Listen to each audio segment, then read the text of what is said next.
Hello friends, कैसे हैं आप। आज मैं आप लोगों के साथ शेयर करने वाली हूँ कुछ अच्छे और सच्चे विचार जो मुझे बहुत पसंद आए, तो सोचा आप लोगों के साथ शेयर करूँ। तो चलिए शुरू करती हूँ।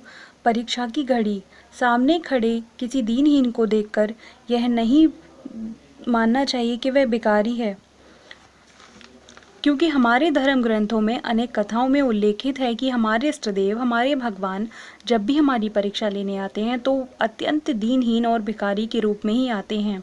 भगवान विष्णु अत्यंत प्रतापी और दान का अहंकार पाले राजा बलि के पास नाटे ठेकने वामन का रूप बनाकर पहुंचे थे। बस 3 पग जमीन दान में देने के लिए कहा। राजा बलि भगवान की परीक्षा में इसीलिए उत्तीर्ण हो गए क्योंकि उनके गुरु शुक्राचार्य ने उन्हें बताया कि वो याचक नहीं, स्वयं विष्णु जी हैं। राजा बलि बहुत प्रसन्न हुए कि जब भगवान विष्णु याचक बनकर आए हैं तो उन्हें इनकार करना उचित नहीं होगा। वामन बने विष्णु जी ने दान का अहंकार समाप्त करने एवं चिंतन को बदलने के क्रम में ही बलि के सिर पर चरण रख दिया। इसका निष्कर्ष यही है कि हमारे आसपास या जानकारी में कोई किन्हीं कारणों से पीड़ित है और उसकी जानकारी हमें मिलती है तो यह मानना चाहिए कि हमारे भगवान हमारी परीक्षा ले रहे हैं।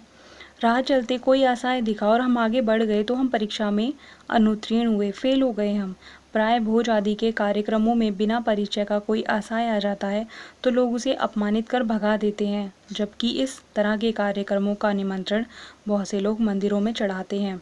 इन दिनों तो ये मानकर चलना ही चाहिए कि देवी शक्तियाँ परीक्षा ले रही हैं। अभूतपूर्व प्राकृतिक आघातों के इस कालखंड में यदि हम सक्षम होकर भी कहते हैं कि हमारे पास तो कुछ है नहीं और हम खुद ही गरीब हैं, तो हो सकता है हमने अपना मूल्यांकन असहाय और निर्धन के रूप में व्यक्त किया है। कहीं ये सही ना हो जाए। इसीलिए सक्षम होकर खुद को असक्षम का स्वयं मूल्यांकन नहीं करना चाहिए।